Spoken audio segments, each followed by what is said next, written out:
When I was a kid, it wasn't like, oh, when I grow up, I'm gonna bring peace to the world. It was actually experiencing violence as a kid that had a lasting impact on me. I'm Colonel Pratt.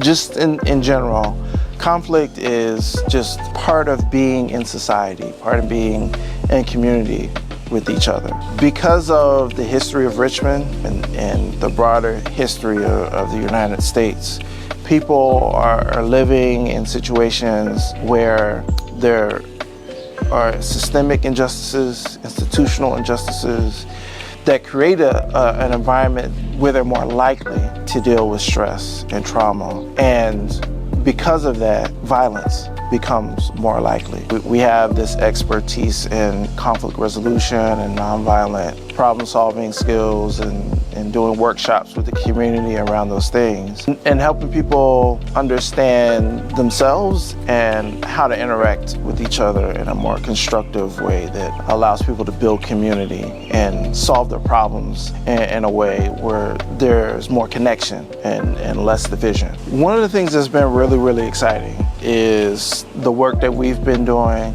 with the Da Vinci Center at VCU and their whole design thinking approach, which will allow us to co-create new programming with the community in a process that is engaging and allows people to imagine and be creative instead of just, sitting people in the room and saying, hey, what do you want to do? It will allow us to present ideas and explore ideas in a very guided kind of way so that when everything is over, we have all this information that we can put into action right away.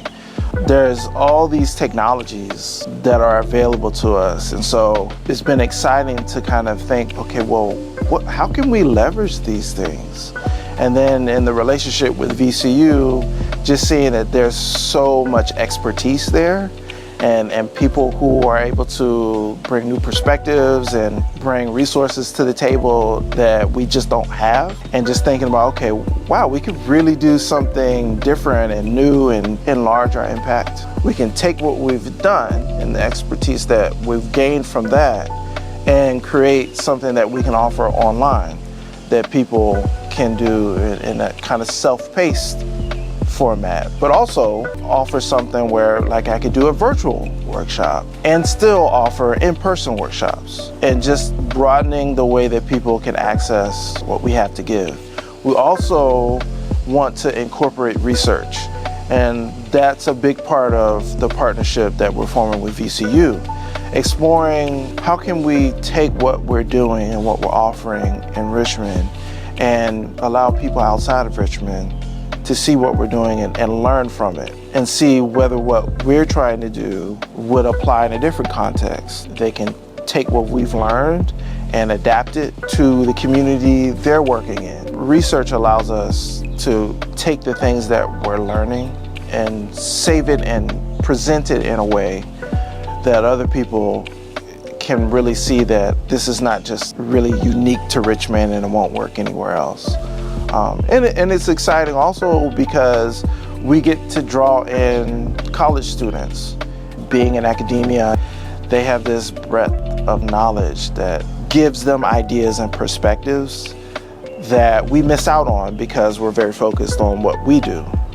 And so being able to create a program that has research in mind from the beginning allows us to incorporate things that people are learning in all different kinds of fields, whether it be psychology, sociology, even economics, whatever the case might be. Anything that gives people a different perspective of how we can understand conflict and how we can help people be constructive about how they deal with conflict. Our workshop will help them understand, okay, is this a symptom of a deeper problem, or is this really like the root of the problem? And so being able to go through a process where you think through, okay, what is conflict and how is it manifesting in my life, allows you to take a different approach to the problems that you encounter. We also talk about, how can we just communicate in a way when we're in conflict that's kinder, that allows people to hear each other better and be heard. We also incorporate a lot about empathy being able to understand a situation from a different point of view and being able to understand, okay, well, if I was dealing with the same kind of challenges or if I had the same kind of perspective, I can understand how I would arrive at the same conclusions that this person has as we talk through the problem.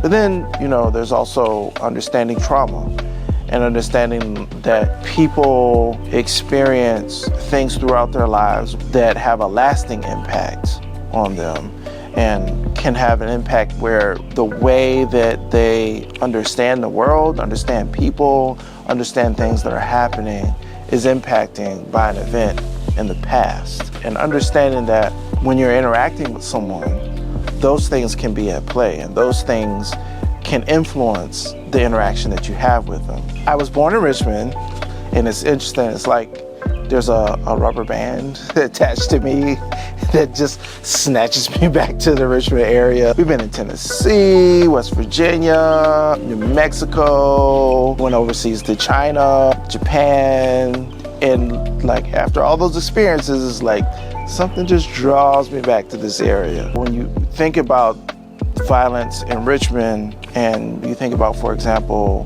what happened at the Huguenot High School graduation, our thinking is that didn't have to happen. If the individuals involved with that situation understood what conflict was, understood that there are things that they can do to interrupt that escalation, then we can make it less likely that situations like that happen in the future. It's not always like passing laws and these legislative things. Sometimes it's in individual interactions, because at some point during that whole situation, two individuals were interacting with each other. Our approach is, let's give these individuals an understanding and a perspective and tools so they can think about their interaction in a different way and come up with different ways to deal with whatever problems come up.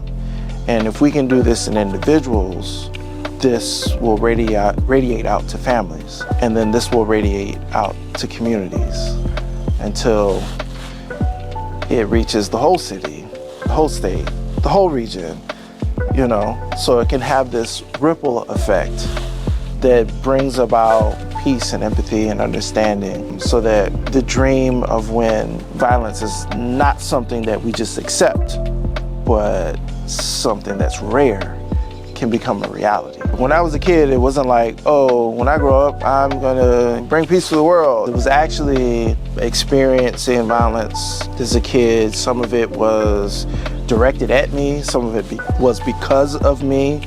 I saw it in my family, I saw it around in the community, and that had a lasting impact on me. And so initially I thought, well, I'd become a minister at the church and like help people that way, and tried that. That wasn't my path. And it became pretty evident that I was thinking outside of that box, but I didn't have the words to describe what I wanted to do. I just knew that I wanted to help people understand the problems that they experience with each other, and understand that there's ways that they can work through it together so that it doesn't explode into violence. It wasn't until I met someone through different experiences in New Mexico, and he said that he had gone to school to learn about conflict analysis and resolution. And I was like, what? I'd never heard of that before. What are you talking about? So I had multiple conversations with him and learned more about what that field is, and I'm like, this is what I've been trying to do.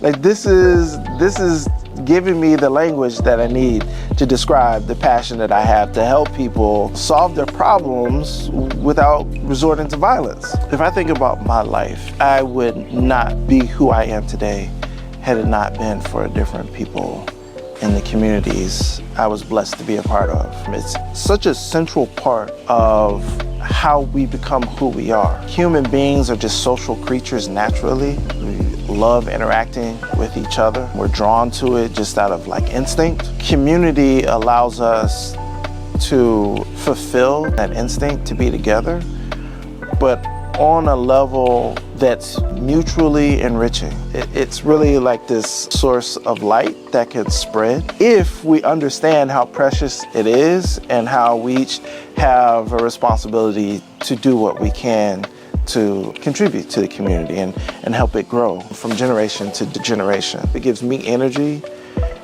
and I want other people to be able to have the same kind of experience being in community.